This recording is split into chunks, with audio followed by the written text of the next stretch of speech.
Robert? Tu n'as rien oublié?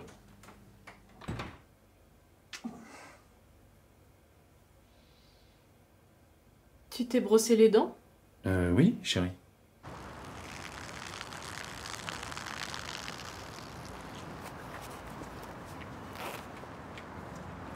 Eh, t'as pas une clope?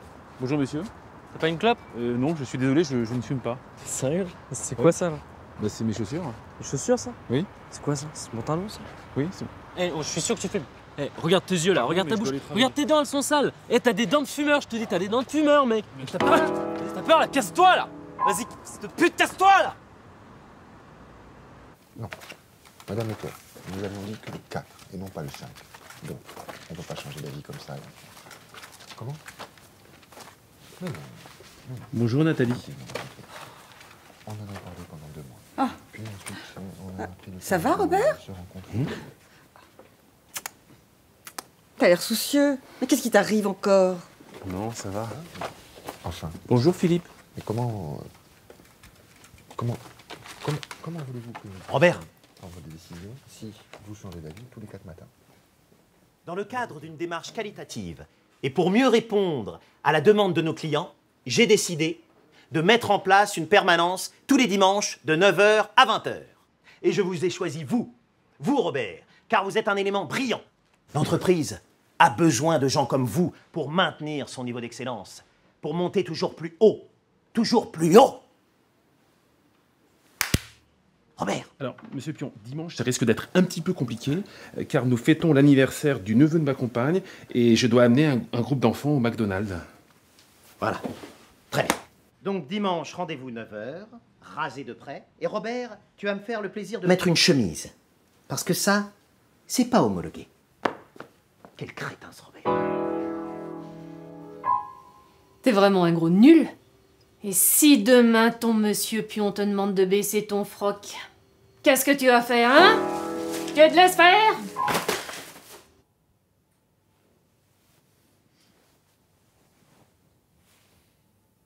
Eh, Chérie, fous-moi la paix. j'ai besoin d'un gros câlin.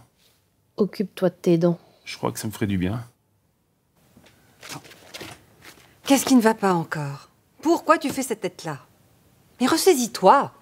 Tu n'as même pas pensé à me proposer un café. Si tu te comportes comme ça avec ta copine, je me demande comment elle fait pour te supporter. Il faut être galant avec les femmes, Robert. Si tu veux, Nathalie, je t'offre le mien.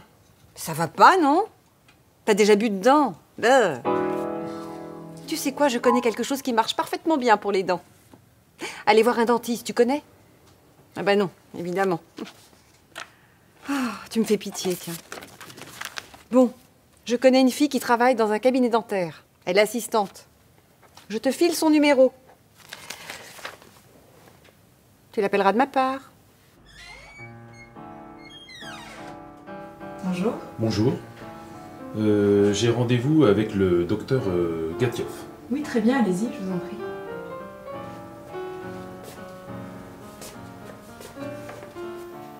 Si. Allez-y, je vous en prie, installez-vous.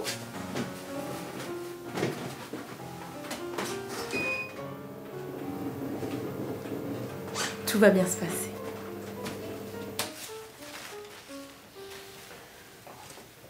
Bonjour. Alors, qu'est-ce qui vous arrive, monsieur? Robert, j'ai mal. Ah ouais. Faites voir. Ouvrez bien, bien. Bien. Oh là là là. Ça va être un très grand chantier. Mais vous allez voir, après, tout va changer. On va faire radio. Alors, ouvrez la bouche, s'il vous plaît. Voilà. Tenez, s'il vous plaît. Ah, parfait. Voilà. Bien, bien, Kimberly, bien. Qu'est-ce qu'il y a? Ah, j'ai accent, ouais. Je suis bulgare, vous savez. Et donc, pas bouger. Ah! Vous êtes juif? Si, vous êtes juif. Je sais reconnaître une dentition juive. Hein? Des dents circoncises. Humour bulgare, je blague. Merci, Kimberly, pour cette anesthésie. Vous savez, qu'en Bulgarie, il y a beaucoup de juifs. Ouvrez bien la bouche. Là. Ne criez pas. Vous êtes un homme, pas une petite fille. N'ayez pas peur. Les Bulgares sont les seuls qui ont sauvé tous leurs juifs pendant la Deuxième Guerre mondiale. Pas un seul déporté. Pas comme en France. Ouvrez bien. Mes chers compatriotes, que les Français doivent reprendre leur destin en main. Bougez pas, On le bougez voit, pas. la politique économique du gouvernement n'est qu'un piètre écran de fumée pour camoufler leurs échecs. Comme si ce crétin pouvait faire quelque chose. Le français est mauviette. Homme vagin. Les Bulgares sont plus forts, plus virils. Tiens, ma grand-mère par exemple. Elle a accouché dans les champs et hop, elle est retournée travailler. Le français est trop sensible. Les immigrés, ils travaillent pas, mais on leur donne des allocations. Alors pourquoi voulez-vous qu'ils partent? Ils restent. Et vous savez, en Bulgarie, il n'y a pas d'immigrés, parce que quand ils viennent, on les fait travailler, alors ils partent. N'est pas fou celui qui mange le gâteau, mais celui qui le lui donne. Hein, Kimberley? Proverbe bulgare. Et c'est ça la France, douce France, cher pays de mon enfance. Vous connaissez la chanson? Kimberley. J'adore vous voir travailler, c'est un délice. Ah, monsieur Robert. Bon. Maintenant, encore un tout petit peu, merci Kimberley. Et ensuite, deuxième anesthésie. Et après, opération. Et le mariage gay, qu'est-ce que vous en pensez? C'est pas normal. Mais bon, c'est bien fait pour eux. Maintenant qu'ils peuvent se marier, ils pourront divorcer aussi. Mais qui va faire des enfants, je demande? Qui? Et pourquoi on les appelle gays? Pour moi, c'est juste des petits PD, c'est tout. Bon. Détendez-vous maintenant pour que l'anesthésie prenne. Et nous aussi, avec Kimberley, on va aller un petit peu se détendre. Viens, Kimberley,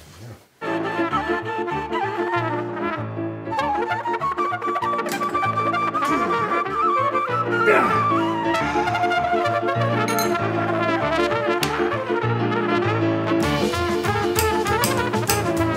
Le français est trop sensible. N'est pas fou celui qui mange le gâteau.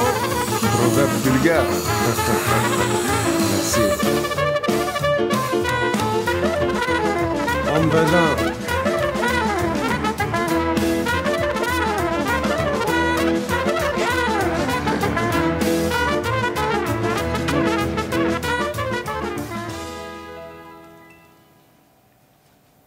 On se réveille. Vous êtes un homme nouveau, monsieur Robert. Levez-vous.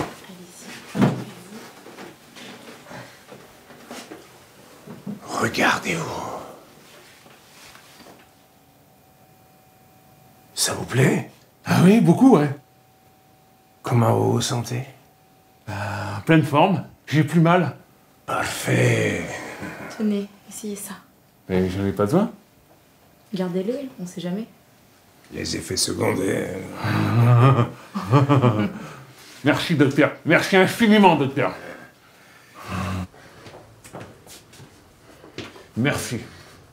Vous savez, je suis très sensible à la beauté féminine, Kimberley. Vous pouvez m'appeler Kim.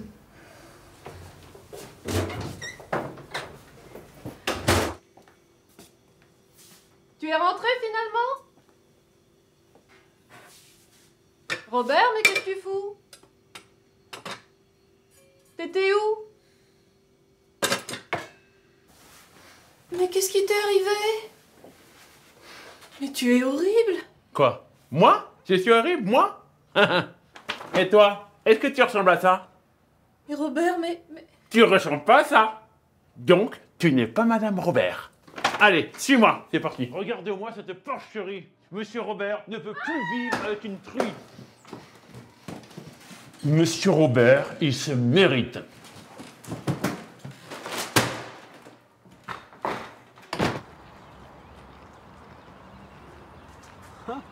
Oh, c'est encore l'autre bâtard qui fume pas là?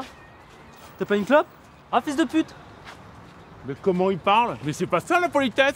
Qu'est-ce qu'on dit? T'es sérieux là? On dit s'il vous plaît, monsieur Robert, je voudrais une cigarette. Vas-y, répète. Non, non, je dis pas ça moi! S'il vous plaît, monsieur Robert, je voudrais une cigarette. Vas-y. S'il vous plaît, monsieur, je voudrais une cigarette Voilà, là! très bien. Alors écoute-moi, petit PD. si tu veux une cigarette, tu t'en achètes. Et pour t'en acheter, tu travailles. Et donc, t'arrêtes de pomper la CAF, la CMU et les ASMIC. Est-ce que t'as bien compris? Ouais, c'est bon là. Tiens, on va ranger ta chambre. Ah.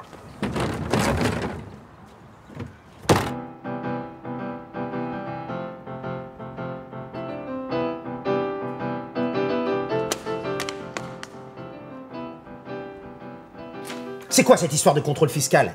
Pourquoi nous? Ils nous veulent quoi? Bien écoutez, monsieur Pion, des trucs comme ça arrivent toujours à la suite d'une dénonciation. Mais qui aurait intérêt? Moi. Robert? Mais qu'est-ce qui t'est arrivé? T'as eu un accident? Non. Mais toi, t'es au fond du trou, fion. Fion? Oui, fion. Est-ce que tu connais le proverbe bulgare qui dit « N'est pas fou celui qui mange le gâteau, mais celui qui le lui donne ». Non. C'est normal, t'es pas bulgare. Alors écoute-moi bien, fion. Pion? Oui, fion. Écoute-moi bien parce que ça va faire mal. Très mal. J'ai mis le nez dans ta comptabilité ces 10 dernières années. Est-ce que j'y ai vu? C'est pas très beau, fion. Travail illégal le dimanche, pas de 13e mois. Jamais de ticket resto. Oh, alors ça c'est vrai, hein. Bon, Nathalie, allez me finir la lettre pour la banque, là, s'il vous plaît. Merci.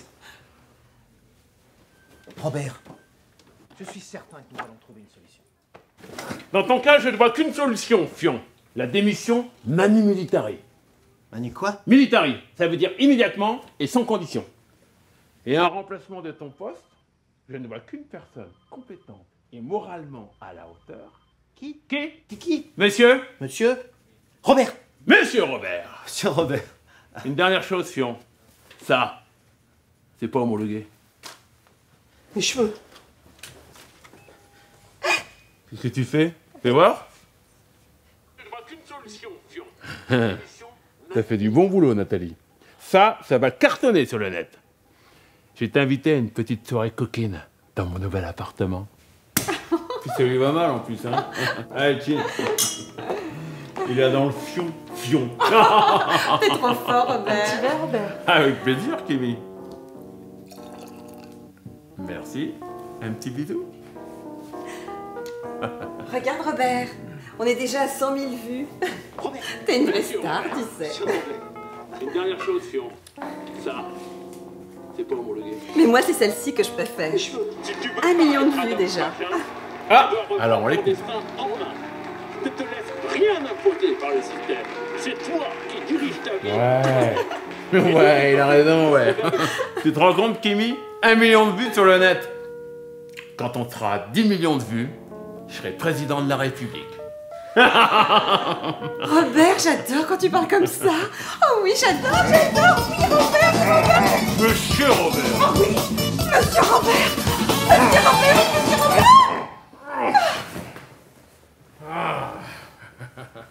Monsieur Robert. Alors, Kimi, c'est à nous maintenant, hein? Avec ou sans anesthésie?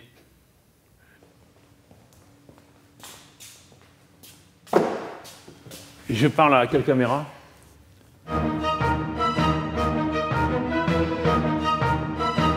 Mesdames et messieurs, bonsoir. Aujourd'hui, nous recevons sur notre plateau le phénomène français, Monsieur Robert, personnage populaire mais également très controversé. Mais avant de débuter l'interview, nous vous proposons cette petite enquête. Je me rappelle de Robert. C'était un bon élève. Monsieur Robert, ouais, je le connais depuis 20 ans, ouais, mais c'est un vrai connard. Bon, écoutez, moi je pense qu'on a fait beaucoup de mal à ce monsieur Robert. Alors certes, ça n'est pas un Apollon, mais au moins il a le courage de dire tout haut ce que beaucoup de personnes pensent tout bas. Il a réussi à montrer ses qualités de courage, de témérité, d'intégrité intellectuelle. Il faisait de jolis dessins. Il est totalement à l'image de cette droite réactionnaire pourrie. C'est la gauche qui est responsable de tout ça. C'est par sa mollesse, par sa lâcheté qu'elle a fait émerger des personnages de ce genre. Mais moi, pour être franc, j'ai toujours cru en lui. Quelles sont vos réactions à ce reportage? Écoutez, je suis effondré par tous ces connards jaloux qui n'ont pas la chance d'être comme moi. Alors, est-ce que vous pouvez nous expliquer d'où vient votre succès? Au départ, ma vie était médiocre. hein, un petit peu à l'image de la vôtre, hein, comme celle de tous les Français. D'ailleurs, on peut dire que la France, aujourd'hui, elle suinte la médiocrité. Elle baigne dans sa pisse. Par exemple, vous, voilà, vous êtes journaliste, votre métier, c'est un métier de prostituée. Hein. D'ailleurs, vous avez des arguments physiques. Hein. Donc, voilà, j'imagine que vous trompez votre mari en couchant avec votre patron. Monsieur Robert, on va revenir à votre livre, si vous me le permettez. Sûr. Alors, j'ai écrit ce livre parce que c'est un programme pour la France. Hein. Je préconise plus de croissance. Qu'est-ce que ça veut dire? Ça veut dire plus de lait au petit déjeuner. Hein, comme ça, on est sûr que les Français vont grandir. J'ai aussi des idées pour améliorer le moral des Français. Hein. Je veux créer un ministère de l'affection publique. Alors, par exemple, le Français moyen est déprimé, on lui envoie un fonctionnaire qui lui fait une petite fellation. Hein, ou une petite sodomie, en fonction des besoins de chacun. Monsieur Robert, on va en revenir à votre parti politique. J'ai créé mon parti politique qui s'intitule « Le parti de ceux qui sont comme moi ». Pourquoi? Parce que j'ai de l'ambition. Ah, bah tiens. Hein, je veux qu'elle soit à mon image, c'est-à-dire plus forte, plus ambitieuse, plus séduisante. Hein. Quelque part, je rêve d'une France qui devienne Madame Robert. Un ancien patient à moi. Regardez. Vous entendez comme il est con, mais il est célèbre, il passe à la télé. Merci. Il avait très mal aux dents, mais j'ai réussi à le guérir. J'ai sauvé un juif. Et vous, vous êtes arménien, hein? Vous savez qu'il y a beaucoup d'Arméniens en Bulgarie?